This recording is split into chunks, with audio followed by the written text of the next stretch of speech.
properties of the unified field. Could you also use the term, because I've read this someplace, some people were saying at the bottom it's also information.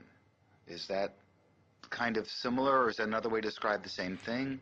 It's very similar. I'd say the quantum world, quantum mechanics, is really the play and display of information, the play and display of potentiality, waves of information, waves of potential electron. And it's important, the word potential. This isn't the world of electrons. It's the world of potential electrons. But when you have to ask the question, waves of what, really? What is the field that is waving? Is it the ocean? No, it's a universal ocean, an ocean of pure potentiality, an ocean of abstract potential existence. We call it the unified field, or superstring field. And that's what we're made of.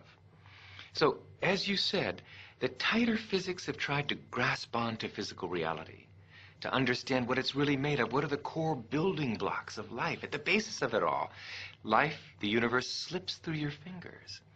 And you come up with something that's increasingly abstract to come to the realm of pure abstraction.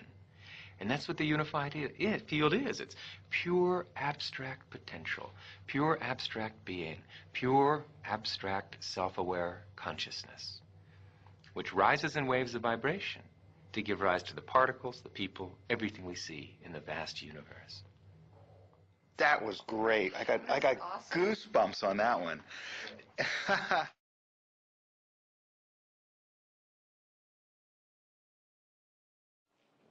Why, I don't know, this is a big question, I'm never going to answer it, but I've always asked this question of all the people that I keep talking to, because it seems so obvious to me, most of what you're saying. It just seems very natural. Why are we not educating? How do we get so, if the Vedics seem to have it right such a long time ago, how did we end up here? You know? Boy, that's a good question. How is knowledge lost? The knowledge of enlightenment can easily be lost. The techniques to experience pure consciousness, unbounded awareness, can easily be lost, not because they're difficult or complicated, but because they're so subtle. Very interesting. In order to transcend, to experience unbounded awareness, consciousness has to settle down completely. Now, if you try and reproduce that experience, you'll never succeed, because trying involves effort, and effort keeps the awareness active and the comprehension from expanding. That's why a very delicate technique is involved, and personal instruction is involved. It's easy, it's natural, but it's delicate. And it's easy to lose it, and I'm afraid it has been lost completely. It's being revitalized again and again throughout history. Of course, Maharshi's own life is dedicated to teaching as many people as possible how to transcend and regain that experience. But unfortunately, we have a society with a certain momentum. We have generations of teachers who've gone to teachers' education, or members of teachers' unions that don't always support educational innovation. So it may take a generation, unfortunately, it may take a generation. Now that simple techniques, universal, non-sectarian, scientifically verified techniques exist to gain enlightenment, it still may take a generation before these life-saving technologies to develop consciousness are reintroduced into education. You said non-sectarian. Does that mean like non-religious? Is that what you mean by that? The experience of pure consciousness really transcends any one religion or any one philosophy. It's as scientific as it is religious. It is, after all, a state of functioning of the brain, maximally expanded comprehension. It's the direct subjective experience of the scientifically discovered unified field of all the laws of nature. Is that religious? Perhaps, but it's scientific too. So there's no reason that it should be disbarred from education. Otherwise, we're going to get the same old result. 5% development of our mental potential, another generation of war and terrorism and human cruelty. And that'll go on forever until the experience of life's essential unity is bestowed and the brain is properly developed.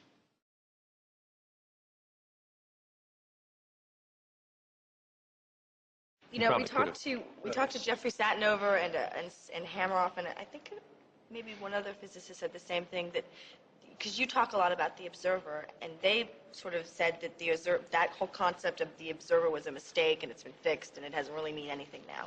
What about that? It's true.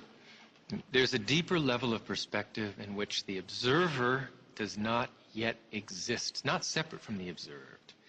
The reality of life today is all unity, unified field which unites observer and observed in one indivisible wholeness. Scientifically, we call it quantum measurement theory, and the ultimate inseparability of the observer from the observed. In the language and science of consciousness, we call it the unity of knower and known in the indivisible structure of pure knowledge, the experience of oneself, the Atman. And what is the self? The self, consciousness, our very subjectivity, is that one thing in our life that has never changed. Intangible though it may be, and very difficult to put your finger on, it's that one aspect of our experience that has been with us since childhood. Although our beliefs have changed, our friends have changed, our bodies have changed, typically for the worse, that one thing that gives that continuity to our experience day by day, that's our consciousness. It's our subjectivity. It's the Atman, the self. And that self, which is the same for you as for me, ultimately, is this unified field discovered by science, which is essentially the creator of the universe. That is our authority. That's our dignity.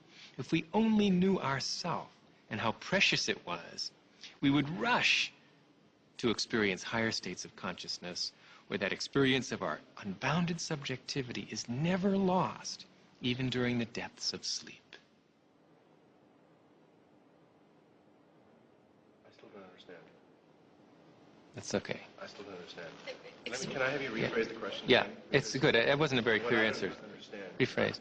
I'm just telling you, what I don't understand is that some people over here, some of the scientists said the observer is not part of the equation anymore. Right. And yet, people like you are saying that focused intent affects matter. Right. I want to understand those two disparate views. Okay. Yeah, what he said. There are different truths because our universe is hierarchically structured in layers. The atomic has its own truth. The nuclear world has its own completely different truth. And they're both valid. They're both self-consistent. So there's the truth of diversity, where observer and observed are separately identifiable systems. And there's the deeper truth of unity, in which there is no separation between the observer and the observed. So we can talk about life at all levels. Each level is valid, but the deepest level in this scientific age is the level of unity. What has to be very clear about this is a concept most people don't get quite. It's very important. You can drag me across the floor by my arm. You can drag me across the floor by my atoms, or by my nuclei, or by my cells. It all has the same effect. I get dragged across the floor. These are simply different levels of the description of the one reality that is me. So it's legitimate for us to talk about a world of diversity. We see such a world, after all. But it's even more legitimate for us also to talk about the world of unity, the ultimate scientific truth of life. So we get tripped up in semantics if we say that unity alone exists, but there's no such thing as diversity, or that diversity alone exists, there's no such thing as unity. They're both true. They're just different levels of description of the same reality. So, you talk about me and you are one, but we're also separate. Those are just different levels. Different levels. On the physical level, you and I are separate. You're much better looking than I am, more attractive in virtually every way. But at deeper levels, we have a common source. And that is the unified field, the scientifically discovered unified field. There's the source of you and the source of me, the source of gravity, the source of electromagnetism, the source of quarks, the source of leptons. Everything in the universe is a common source. So if we look at things at the deepest possible level, we ultimately discover one unified universal reality, of which you're a wave, of which I am a wave. We're all just the different vibrational frequencies, the natural reverberant frequencies of this one universal unified field.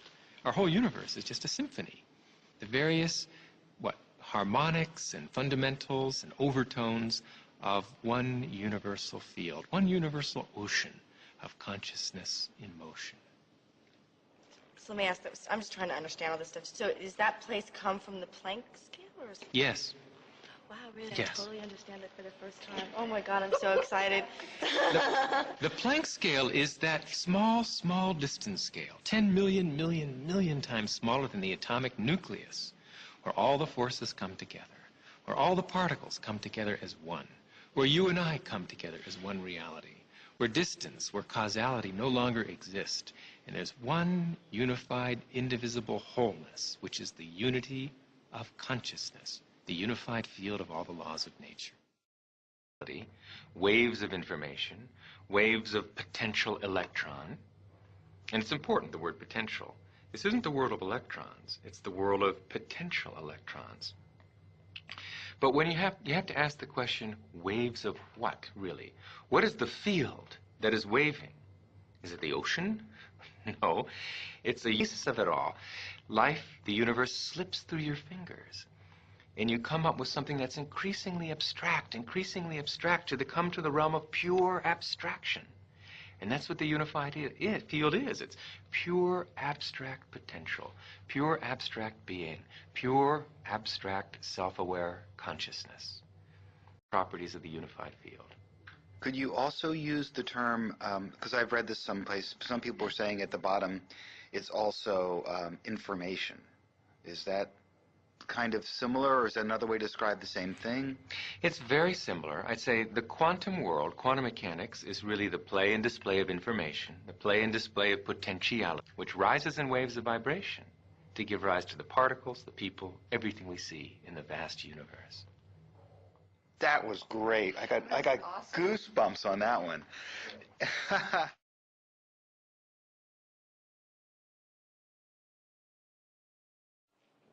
Why?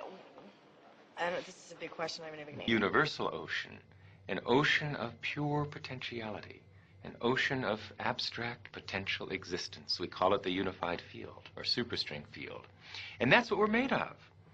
So, as you said, the tighter physics have tried to grasp onto physical reality, to understand what it's really made of. What are the core building blocks of life at the base?